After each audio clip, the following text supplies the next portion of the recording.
The Adventures of Sherlock Holmes. By Arthur Conan Doyle. Episode 8. The Adventure of the Speckled Band.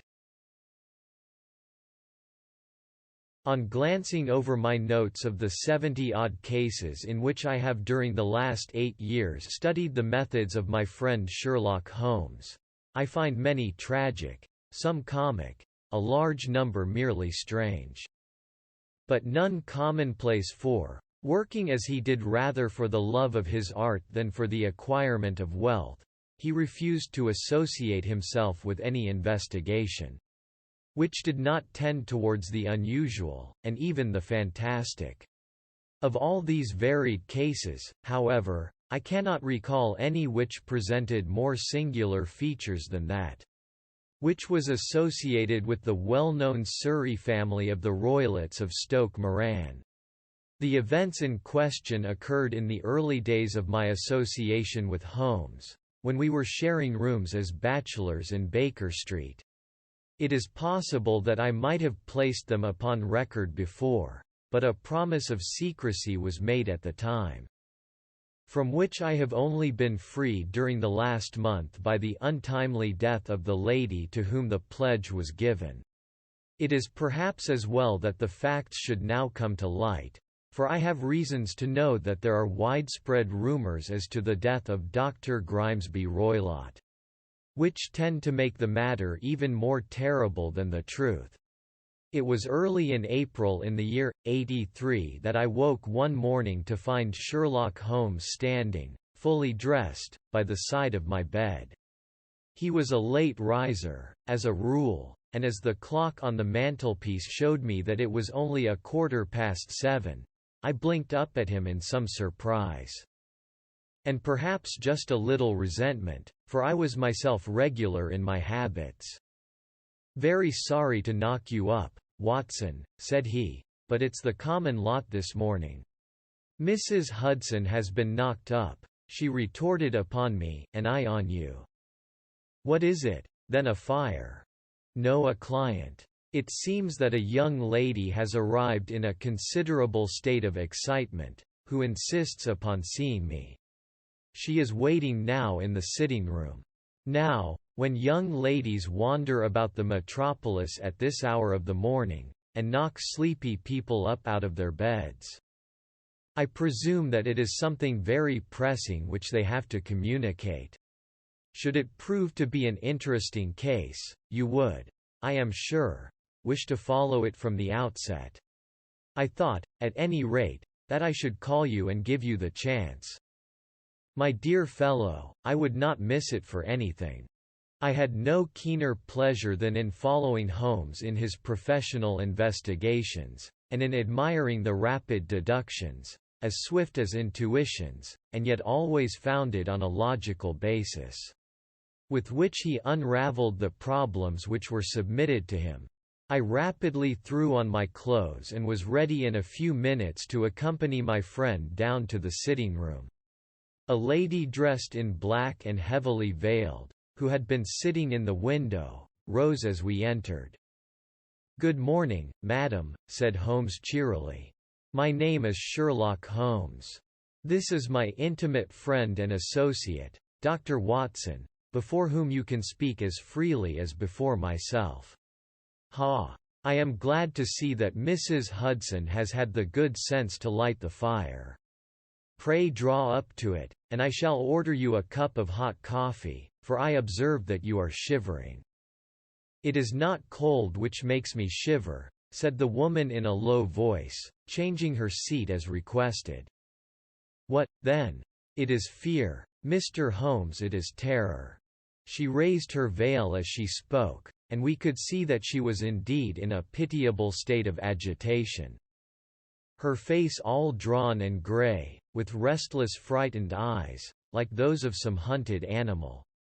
Her features and figure were those of a woman of 30, but her hair was shot with premature grey, and her expression was weary and haggard. Sherlock Holmes ran her over with one of his quick, all-comprehensive glances. "You must not fear," said he soothingly, bending forward and patting her forearm. We shall soon set matters right, I have no doubt. You have come in by train this morning, I see.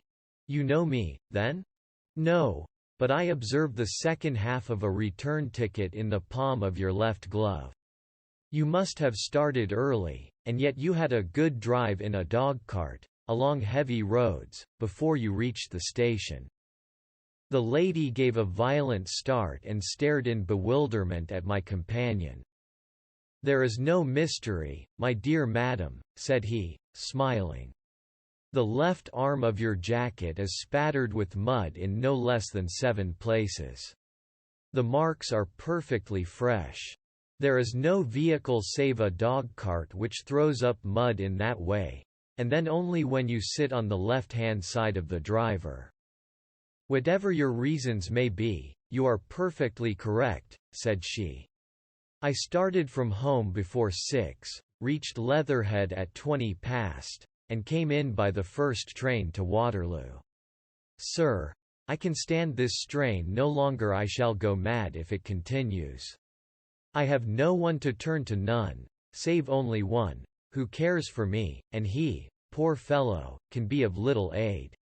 I have heard of you, Mr. Holmes. I have heard of you from Mrs. Farintosh, whom you helped in the hour of her sore need. It was from her that I had your address. Oh, sir, do you not think that you could help me, too, and at least throw a little light through the dense darkness which surrounds me? At present it is out of my power to reward you for your services. But in a month or 6 weeks I shall be married, with the control of my own income, and then at least you shall not find me ungrateful." Holmes turned to his desk and, unlocking it, drew out a small case-book, which he consulted. "Farintosh," said he. "Ah yes, I recall the case. It was concerned with an opal tiara. I think it was before your time, Watson. I can only say, madam, that I shall be happy to devote the same care to your case as I did to that of your friend. As to reward, my profession is its own reward, but you are at liberty to defray whatever expenses I may be put to, at the time which suits you best. And now I beg that you will lay before us everything that may help us in forming an opinion upon the matter." "Alas," replied our visitor, "the very horror of my situation lies in the fact that my fears are so vague, and my suspicions depend so entirely upon small points, which might seem trivial to another, that even he to whom of all others I have a right to look for help and advice looks upon all that. I tell him about it as the fancies of a nervous woman. He does not say so, but I can read it from his soothing answers and averted eyes. But I have heard, Mr. Holmes, that you can see deeply into the manifold wickedness of the human heart. You may advise me how to walk amid the dangers which encompass me." "I am all attention, madam. My name is Helen Stoner, and I am living with my stepfather, who is the last survivor of one of the oldest Saxon families in England, the Roylotts of Stoke Moran, on the western border of Surrey." Holmes nodded his head. "The name is familiar to me," said he. "The family was at one time among the richest in England, and the estates extended over the borders into Berkshire in the north, and Hampshire in the west. In the last century, however, 4 successive heirs were of a dissolute and wasteful disposition, and the family ruin was eventually completed by a gambler in the days of the Regency. Nothing was left save a few acres of ground, and the 200-year-old house, which is itself crushed under a heavy mortgage. The last squire dragged out his existence there, living the horrible life of an aristocratic pauper, but his only son, my stepfather, seeing that he must adapt himself to the new conditions, obtained an advance from a relative, which enabled him to take a medical degree and went out to Calcutta, where, by his professional skill and his force of character, he established a large practice. In a fit of anger, however, caused by some robberies, which had been perpetrated in the house.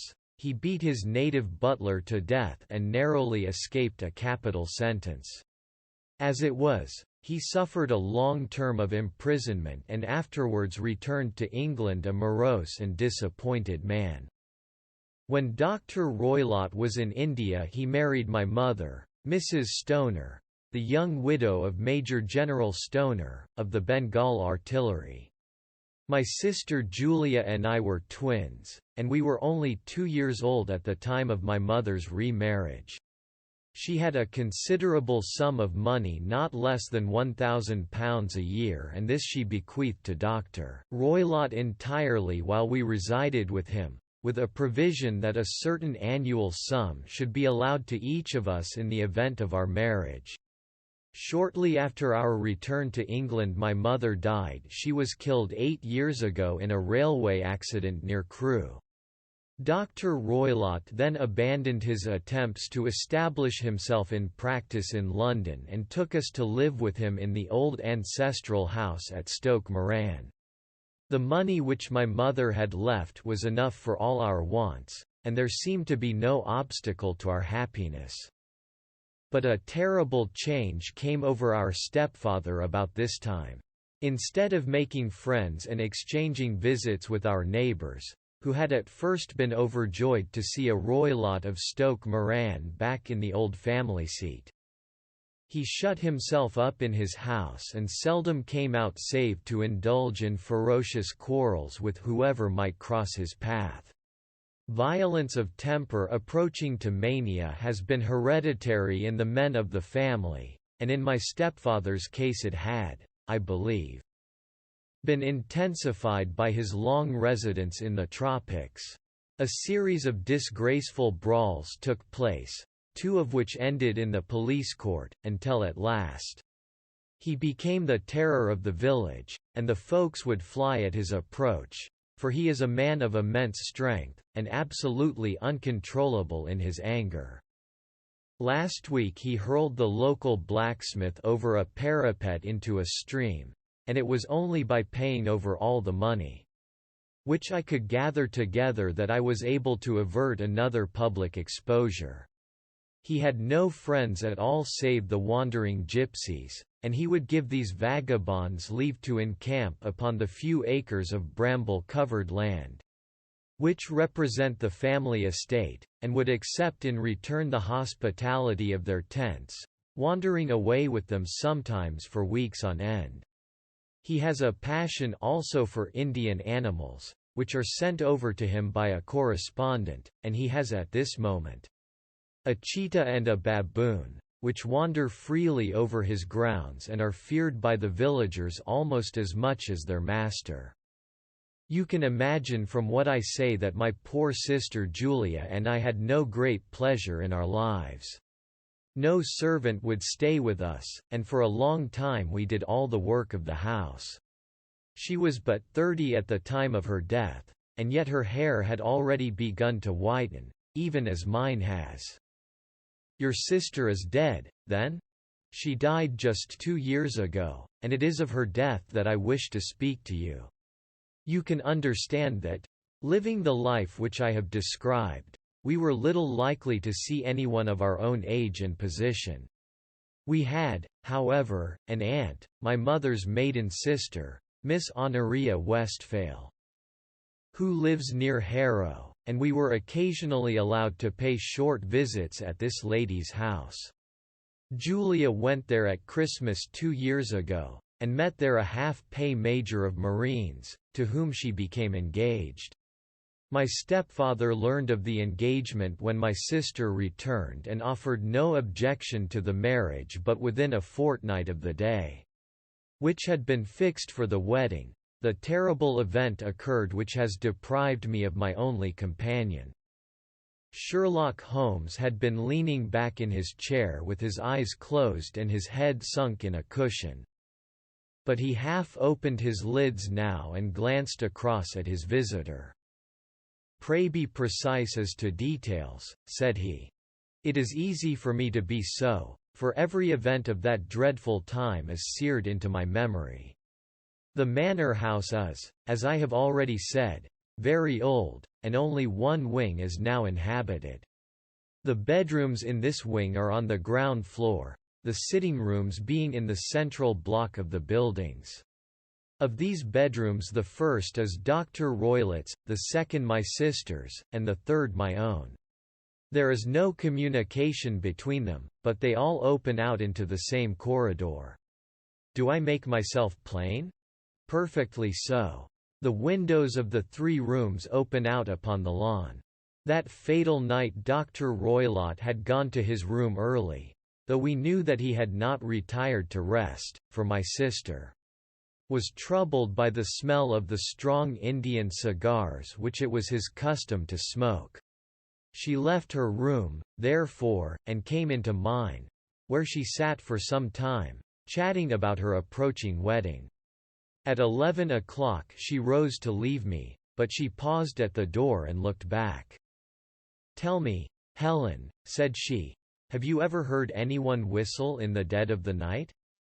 "Never," said I. "I suppose that you could not possibly whistle, yourself, in your sleep?" "Certainly not. But why?" "Because during the last few nights I have always, about 3 in the morning, heard a low, clear whistle. I am a light sleeper, and it has awakened me. I cannot tell where it came from, perhaps from the next room, perhaps from the lawn. I thought that I would just ask you whether you had heard it." "No, I have not. It must be those wretched gypsies in the plantation." "Very likely. And yet if it were on the lawn, I wonder that you did not hear it also." "Ah, but I sleep more heavily than you." "Well, it is of no great consequence, at any rate." She smiled back at me, closed my door, and a few moments later I heard her key turn in the lock. "Indeed," said Holmes. "Was it your custom always to lock yourselves in at night?" "Always." "And why?" "I think that I mentioned to you that the doctor kept a cheetah and a baboon. We had no feeling of security unless our doors were locked." "Quite so. Pray proceed with your statement." "I could not sleep that night. A vague feeling of impending misfortune impressed me. My sister and I, you will recollect, were twins, and you know how subtle are the links which bind 2 souls which are so closely allied. It was a wild night. The wind was howling outside, and the rain was beating and splashing against the windows. Suddenly, amid all the hubbub of the gale, there burst forth the wild scream of a terrified woman. I knew that it was my sister's voice. I sprang from my bed, wrapped a shawl round me, and rushed into the corridor. As I opened my door I seemed to hear a low whistle, such as my sister described, and a few moments later a clanging sound, as if a mass of metal had fallen.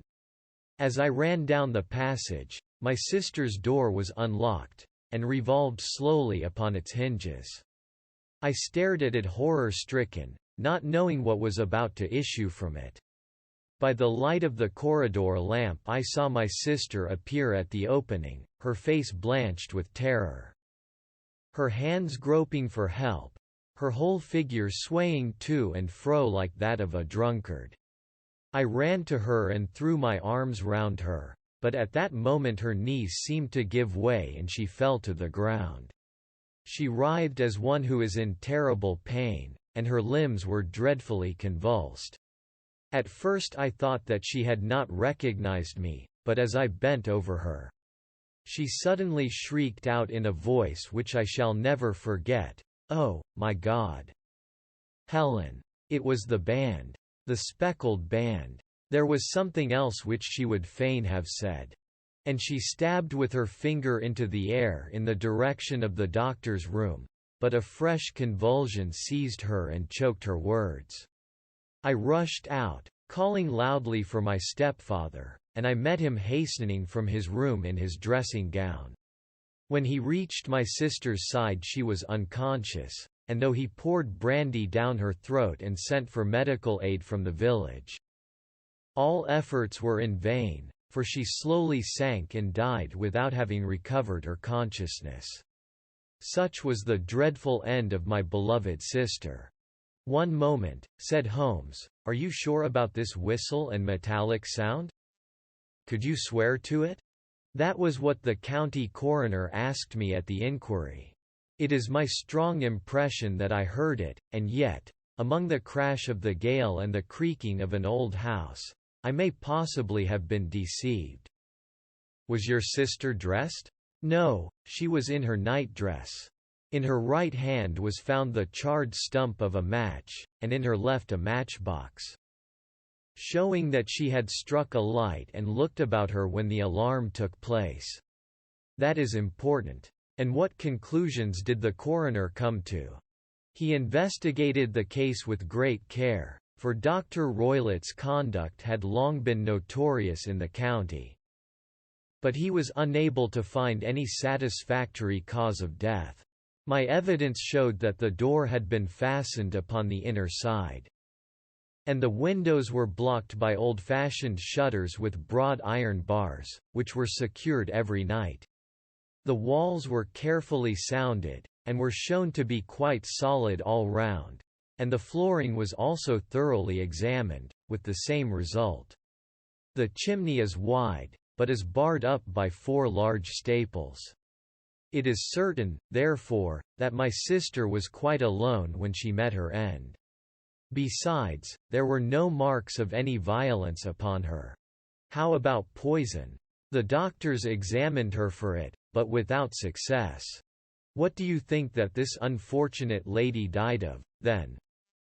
"It is my belief that she died of pure fear and nervous shock, though what it was that frightened her I cannot imagine."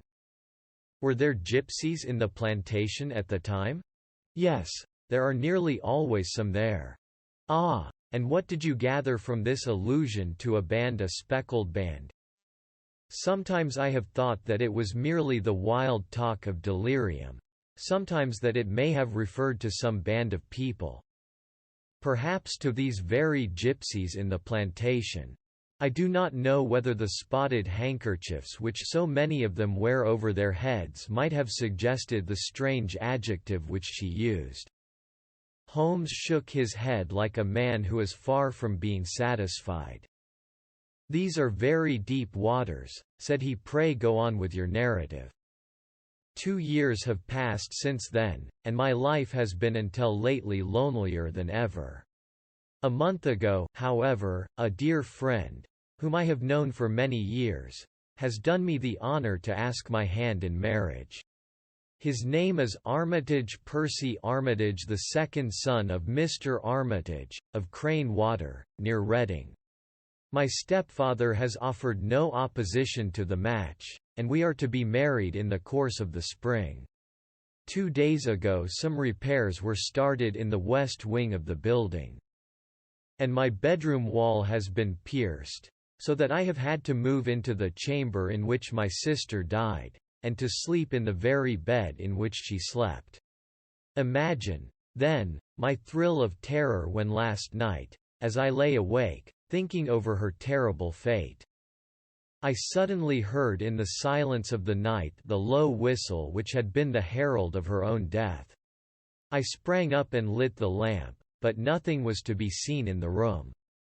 I was too shaken to go to bed again, however, so I dressed, and as soon as it was daylight, I slipped down, got a dog-cart at the Crown Inn, which is opposite, and drove to Leatherhead, from whence I have come on this morning with the one object of seeing you and asking your advice." "You have done wisely," said my friend. "But have you told me all?" "Yes, all." "Miss Roylott, you have not. You are screening your stepfather." "Why? What do you mean?" For answer Holmes pushed back the frill of black lace which fringed the hand that lay upon our visitor's knee. 5 little livid spots, the marks of 4 fingers and a thumb, were printed upon the white wrist. "You have been cruelly used," said Holmes. The lady colored deeply and covered over her injured wrist. "He is a hard man," she said, "and perhaps he hardly knows his own strength." There was a long silence, during which Holmes leaned his chin upon his hands and stared into the crackling fire.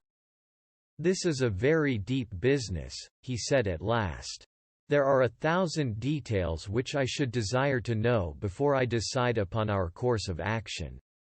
Yet we have not a moment to lose. If we were to come to Stoke Moran today, would it be possible for us to see over these rooms without the knowledge of your stepfather? As it happens, he spoke of coming into town today upon some most important business. It is probable that he will be away all day, and that there would be nothing to disturb you. We have a housekeeper now, but she is old and foolish, and I could easily get her out of the way." "Excellent. You are not averse to this trip, Watson?" "By no means. Then we shall both come. What are you going to do yourself?" "I have 1 or 2 things which I would wish to do now that I am in town. But I shall return by the 12 o'clock train, so as to be there in time for your coming. And you may expect us early in the afternoon. I have myself some small business matters to attend to. Will you not wait and breakfast?" "No, I must go. My heart is lightened already since I have confided my trouble to you.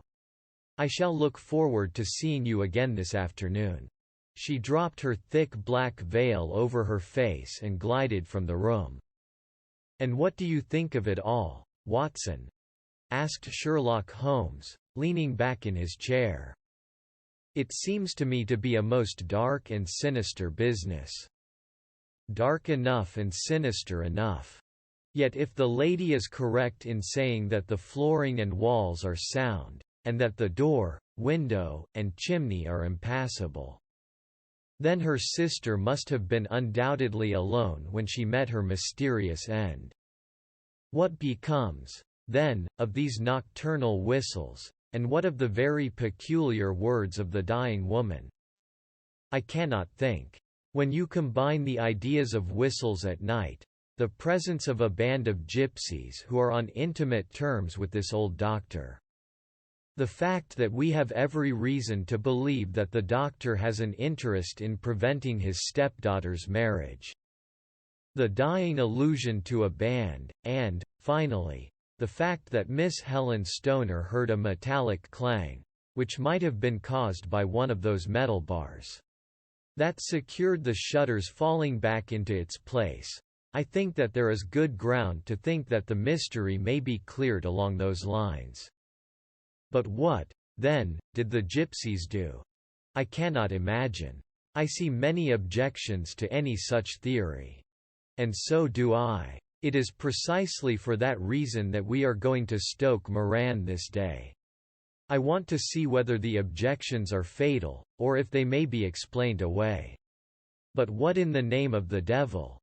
The ejaculation had been drawn from my companion by the fact that our door had been suddenly dashed open, and that a huge man had framed himself in the aperture. His costume was a peculiar mixture of the professional and of the agricultural, having a black top hat, a long frock coat, and a pair of high gaiters, with a hunting crop swinging in his hand. So tall was he that his hat actually brushed the crossbar of the doorway, and his breadth seemed to span it across from side to side. A large face, seared with 1,000 wrinkles, burned yellow with the sun, and marked with every evil passion, was turned from one to the other of us, while his deep-set, bile-shot eyes, and his high, thin, fleshless nose, gave him somewhat the resemblance to a fierce old bird of prey. "Which of you is Holmes?" asked this apparition. "My name, sir, but you have the advantage of me," said my companion quietly. "I am Dr. Grimesby Roylott, of Stoke Moran." "Indeed, doctor," said Holmes blandly. "Pray take a seat. I will do nothing of the kind. My stepdaughter has been here. I have traced her. What has she been saying to you?" "It is a little cold for the time of the year," said Holmes. "What has she been saying to you?" screamed the old man furiously. "But I have heard that the crocuses promise well," continued my companion imperturbably. "Ha! You put me off, do you?" said our new visitor, taking a step forward and shaking his hunting crop. "I know you, you scoundrel. I have heard of you before. You are Holmes, the meddler." My friend smiled. "Holmes, the busybody." His smile broadened. "Holmes, the Scotland Yard Jack in office." Holmes chuckled heartily. "Your conversation is most entertaining," said he. "When you go out, close the door, for there is a decided draught." "I will go when I have had my say. Don't you dare to meddle with my affairs. I know that Miss Stoner has been here. I traced her. I am a dangerous man to fall foul of. See here." He stepped swiftly forward, seized the poker, and bent it into a curve with his huge brown hands. "See that you keep yourself out of my grip," he snarled, and hurling the twisted poker into the fireplace he strode out of the room. "He seems a very amiable person," said Holmes, laughing. "I am not quite so bulky, but if he had remained I might have shown him that my grip was not much more feeble than his own." As he spoke, he picked up the steel poker and, with a sudden effort, straightened it out again. Fancy his having the insolence to confound me with the official detective force. This incident gives zest to our investigation. However, and I only trust that our little friend will not suffer from her imprudence in allowing this brute to trace her. And now, Watson, we shall order breakfast, and afterwards I shall walk down to Doctors' Commons, where I hope to get some data which may help us in this matter." It was nearly 1 o'clock when Sherlock Holmes returned from his excursion. He held in his hand a sheet of blue paper, scrawled over with notes and figures. "I have seen the will of the deceased wife," said he. "To determine its exact meaning I have been obliged to work out the present prices of the investments with which it is concerned. The total income, which at the time of the wife's death was little short of £1,100, is now, through the fall in agricultural prices, not more than £750. Each daughter can claim an income of £250, in case of marriage. It is evident, therefore, that if both girls had married, this beauty would have had a mere pittance, while even one of them would cripple him to a very serious extent. My morning's work has not been wasted, since it has proved that he has the very strongest motives for standing in the way of anything of the sort. And now, Watson, this is too serious for dawdling, especially as the old man is aware that we are interesting ourselves in his affairs. So if you are ready, we shall call a cab and drive to Waterloo. I should be very much obliged if you would slip your revolver into your pocket. An Ely's no. 2 is an excellent argument with gentlemen who can twist steel pokers into knots. That and a toothbrush are, I think, all that we need." At Waterloo we were fortunate in catching a train for Leatherhead, where we hired a trap at the station inn and drove for 4 or 5 miles through the lovely Surrey lanes. It was a perfect day, with a bright sun and a few fleecy clouds in the heavens. The trees and wayside hedges were just throwing out their first green shoots, and the air was full of the pleasant smell of the moist earth. To me at least there was a strange contrast between the sweet promise of the spring and this sinister quest upon which we were engaged. My companion sat in the front of the trap, his arms folded, his hat pulled down over his eyes, and his chin sunk upon his breast, buried in the deepest thought. Suddenly, however, he started, tapped me on the shoulder, and pointed over the meadows. "Look there," said he. A heavily timbered park stretched up in a gentle slope, thickening into a grove at the highest point. From amid the branches there jutted out the grey gables and high roof-tree of a very old mansion. "Stoke Moran?" said he. "Yes, sir, that be the house of Dr. Grimesby Roylott," remarked the driver. "There is some building going on there," said Holmes. "That is where we are going." "There's the village," said the driver, pointing to a cluster of roofs some distance to the left, "but if you want to get to the house, you'll find it shorter to get over this stile, and so by the footpath over the fields. There it is, where the lady is walking." "And the lady, I fancy, is Miss Stoner," observed Holmes, shading his eyes. "Yes, I think we had better do as you suggest." We got off, paid our fare, and the trap rattled back on its way to Leatherhead. "I thought it as well," said Holmes as we climbed the stile, "that this fellow should think we had come here as architects, or on some definite business. It may stop his gossip. Good afternoon, Miss Stoner. You see that we have been as good as our word." Our client of the morning had hurried forward to meet us with a face which spoke her joy. "I have been waiting so eagerly for you," she cried, shaking hands with us warmly. "All has turned out splendidly. Dr. Roylott has gone to town, and it is unlikely that he will be back before evening."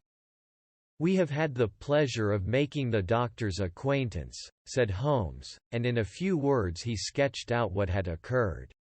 Miss Stoner turned white to the lips as she listened. "Good heavens!" she cried, "he has followed me, then. So it appears. He is so cunning that I never know when I am safe from him. What will he say when he returns? He must guard himself, for he may find that there is someone more cunning than himself upon his track. You must lock yourself up from him tonight. If he is violent, we shall take you away to your aunt's at Harrow. Now, we must make the best use of our time, so kindly take us at once to the rooms which we are to examine." The building was of grey, lichen-blotched stone, with a high central portion and two curving wings, like the claws of a crab, thrown out on each side. In one of these wings the windows were broken and blocked with wooden boards, while the roof was partly caved in, a picture of ruin.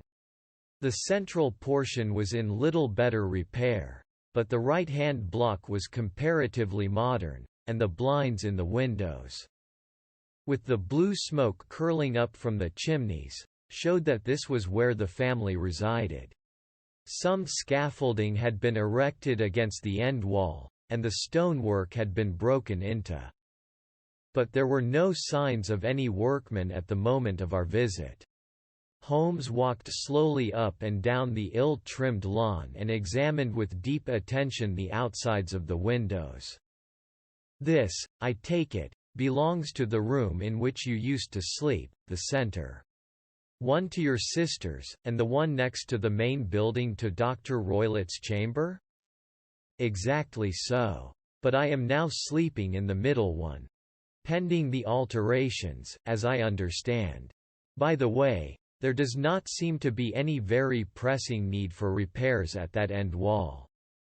"There were none. I believe that it was an excuse to move me from my room." "Ah! That is suggestive.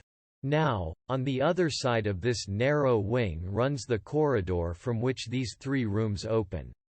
There are windows in it, of course?" "Yes, but very small ones. Too narrow for anyone to pass through.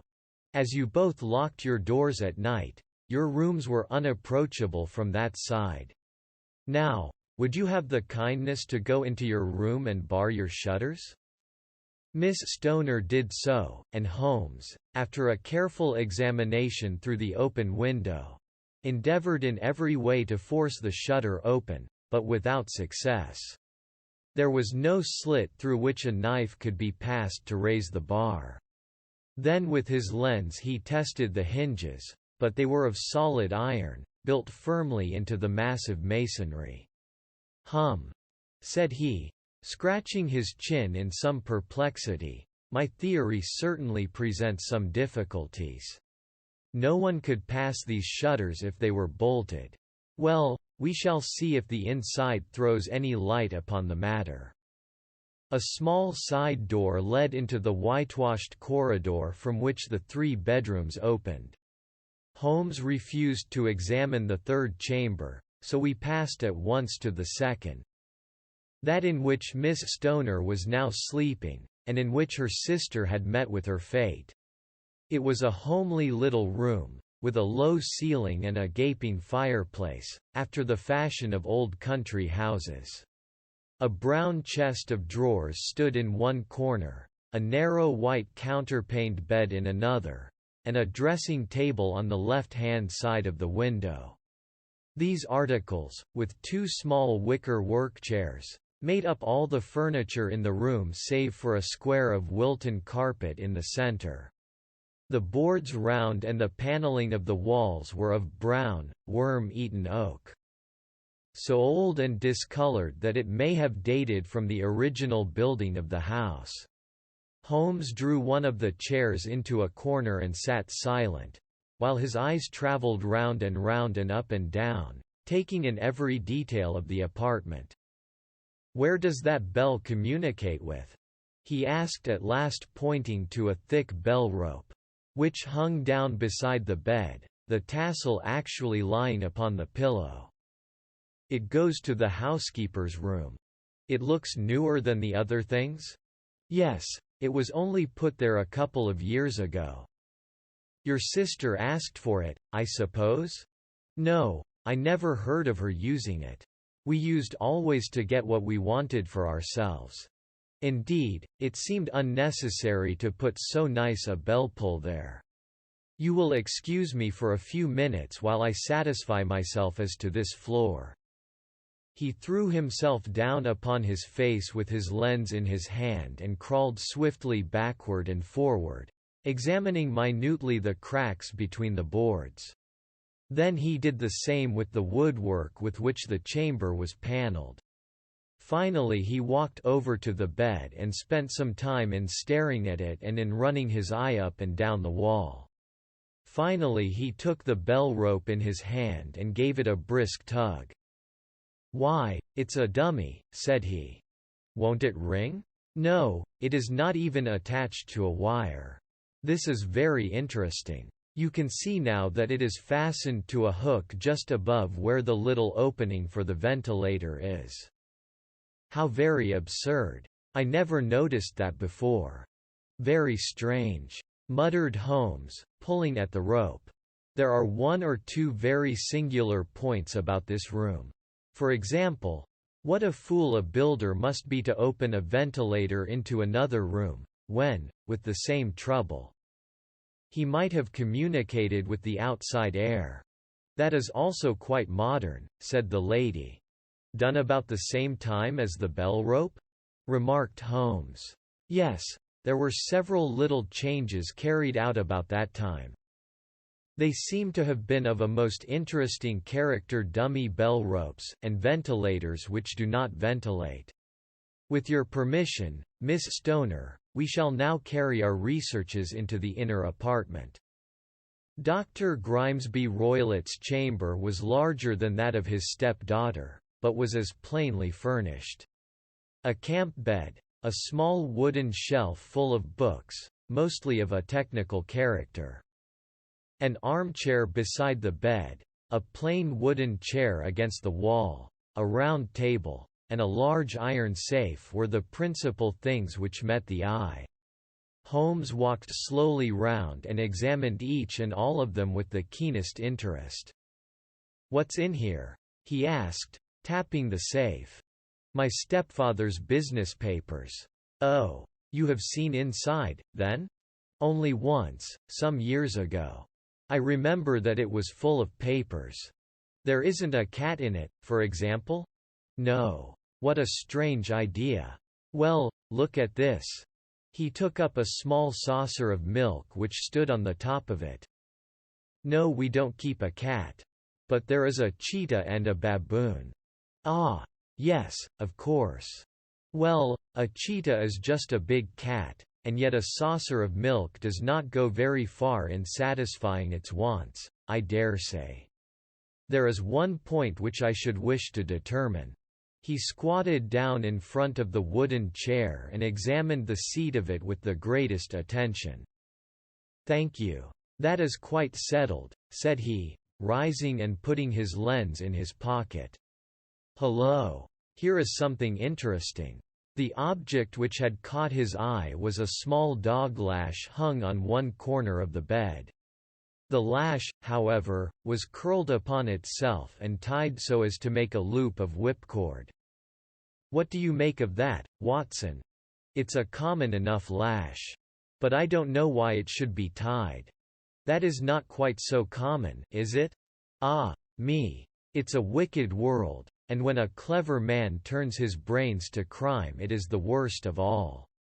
I think that I have seen enough now, Miss Stoner, and with your permission we shall walk out upon the lawn." I had never seen my friend's face so grim or his brow so dark as it was when we turned from the scene of this investigation.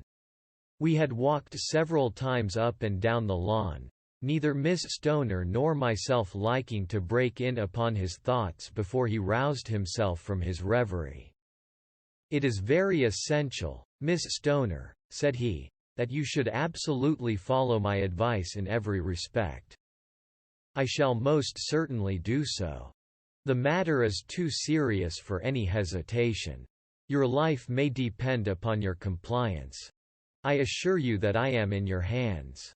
In the first place, both my friend and I must spend the night in your room." Both Miss Stoner and I gazed at him in astonishment. "Yes, it must be so. Let me explain. I believe that is the village inn over there?" "Yes, that is the Crown." "Very good. Your windows would be visible from there?" "Certainly. You must confine yourself to your room, on pretense of a headache, when your stepfather comes back.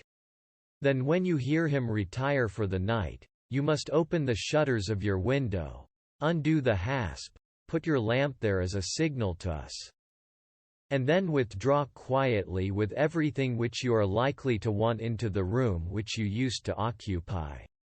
I have no doubt that, in spite of the repairs, you could manage there for one night." "Oh, yes, easily. The rest you will leave in our hands." "But what will you do?" "We shall spend the night in your room, and we shall investigate the cause of this noise which has disturbed you." "I believe, Mr. Holmes, that you have already made up your mind," said Miss Stoner, laying her hand upon my companion's sleeve. "Perhaps I have. Then, for pity's sake, tell me what was the cause of my sister's death." "I should prefer to have clearer proofs before I speak. You can at least tell me whether my own thought is correct, and if she died from some sudden fright." "No, I do not think so. I think that there was probably some more tangible cause. And now, Miss Stoner, we must leave you, for if Dr. Roylott returned and saw us our journey would be in vain. Good-bye, and be brave, for if you will do what I have told you, you may rest assured that we shall soon drive away the dangers that threaten you." Sherlock Holmes and I had no difficulty in engaging a bedroom and sitting room at the Crown Inn. They were on the upper floor, and from our window we could command a view of the Avenue Gate, and of the inhabited wing of Stoke Moran Manor House. At dusk we saw Dr. Grimesby Roylott drive past, his huge form looming up beside the little figure of the lad who drove him. The boy had some slight difficulty in undoing the heavy iron gates. And we heard the hoarse roar of the doctor's voice and saw the fury with which he shook his clenched fists at him. The trap drove on, and a few minutes later we saw a sudden light spring up among the trees as the lamp was lit in one of the sitting rooms. "Do you know, Watson," said Holmes as we sat together in the gathering darkness, "I have really some scruples as to taking you tonight. There is a distinct element of danger. Can I be of assistance?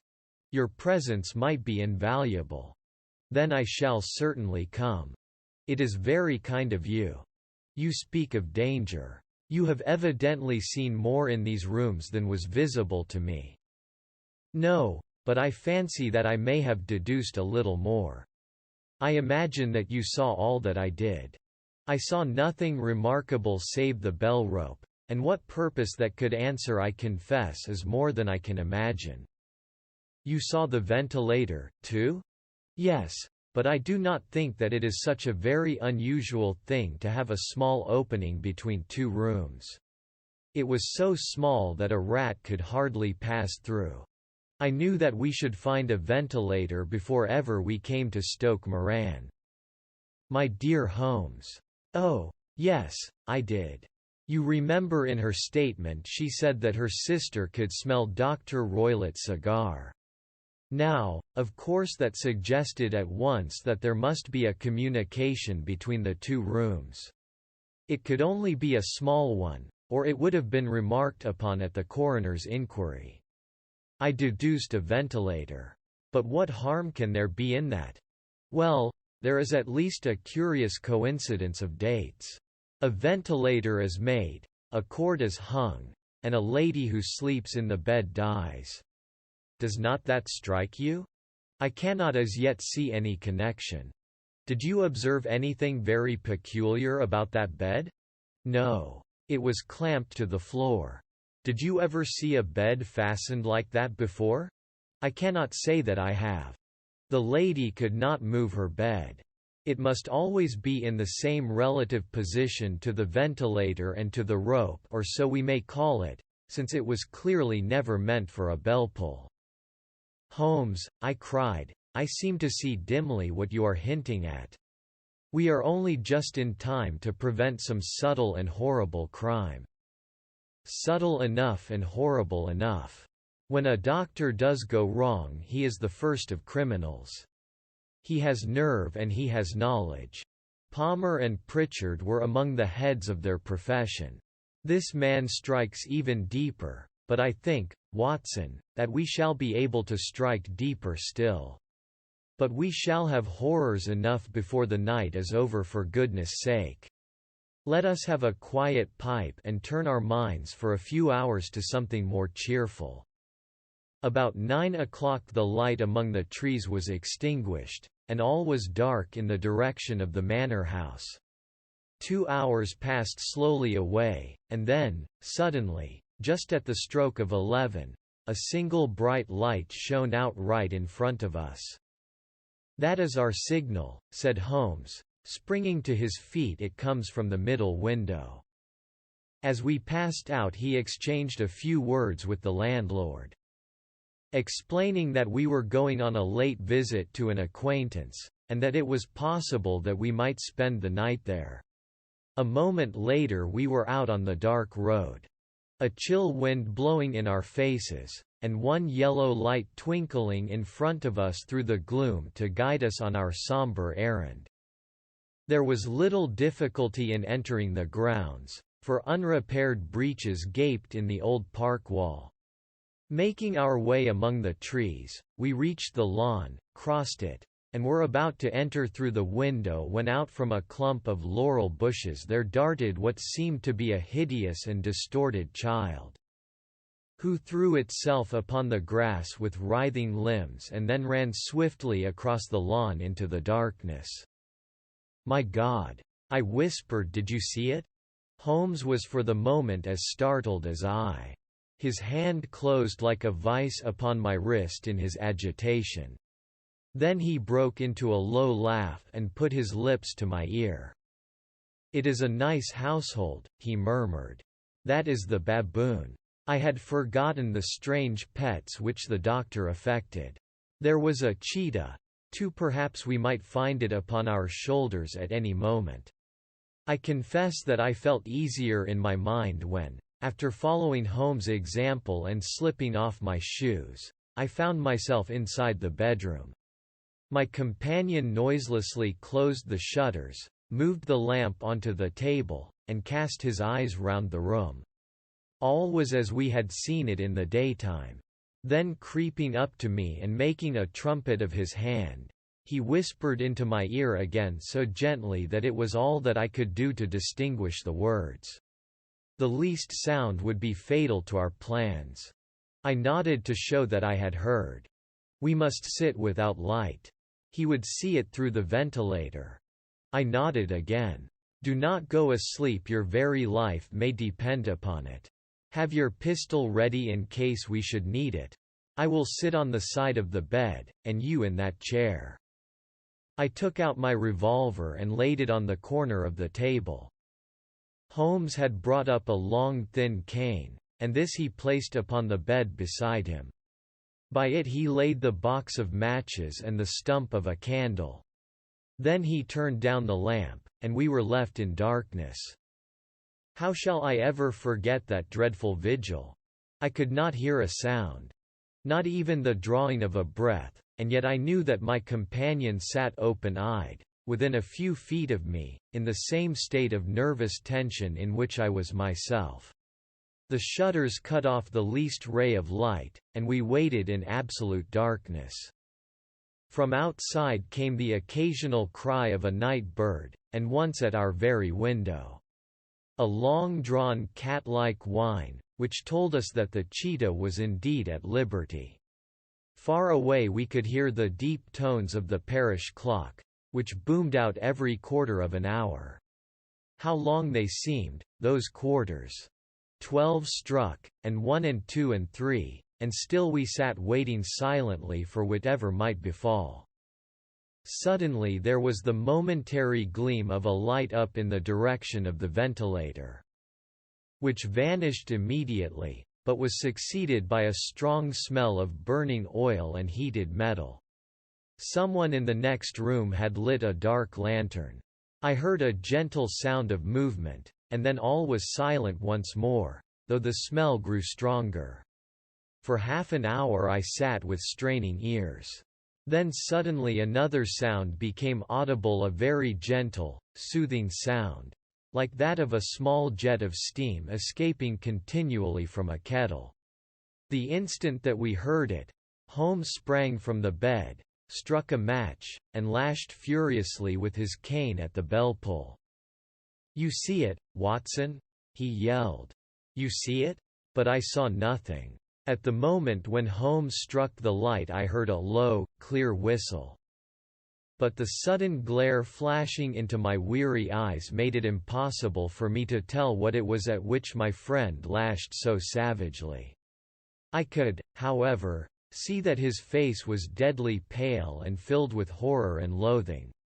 He had ceased to strike and was gazing up at the ventilator when suddenly there broke from the silence of the night the most horrible cry to which I have ever listened. It swelled up louder and louder, a hoarse yell of pain and fear and anger all mingled in the one dreadful shriek. They say that away down in the village, and even in the distant parsonage, that cry raised the sleepers from their beds.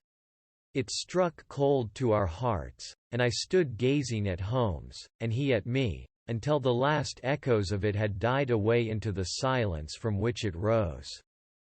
"What can it mean?" I gasped. "It means that it is all over," Holmes answered.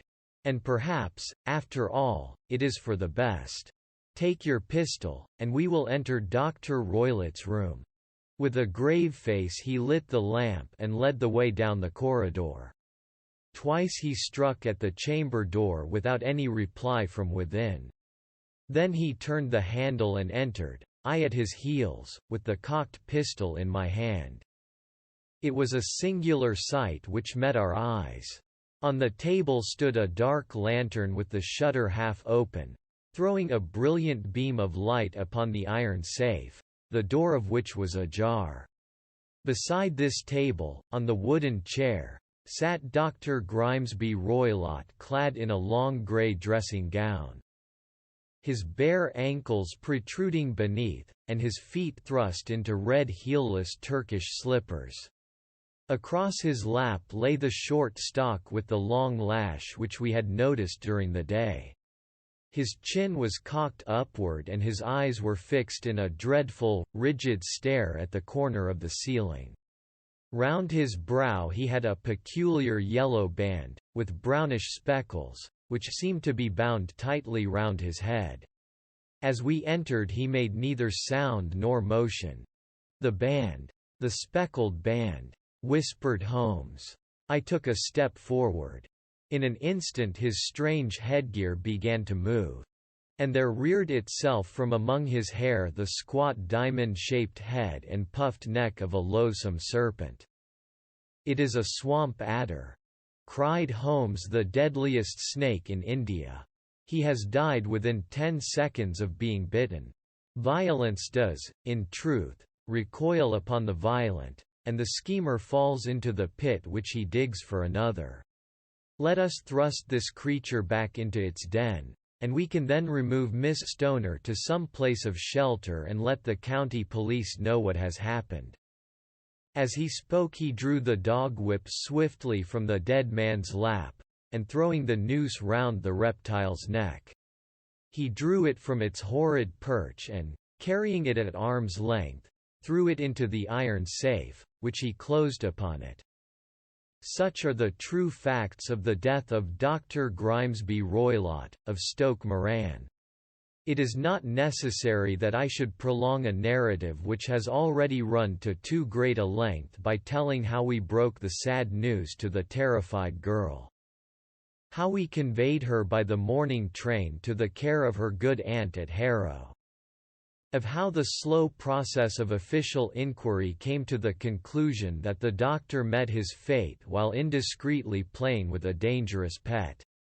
The little which I had yet to learn of the case was told me by Sherlock Holmes as we travelled back next day.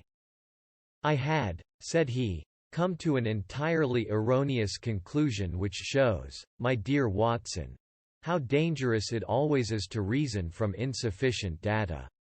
The presence of the gypsies, and the use of the word, band, which was used by the poor girl, no doubt, to explain the appearance, which she had caught a hurried glimpse of by the light of her match, were sufficient to put me upon an entirely wrong scent.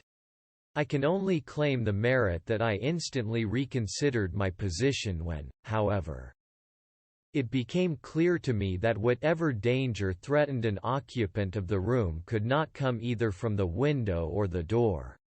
My attention was speedily drawn, as I have already remarked to you, to this ventilator, and to the bell rope which hung down to the bed.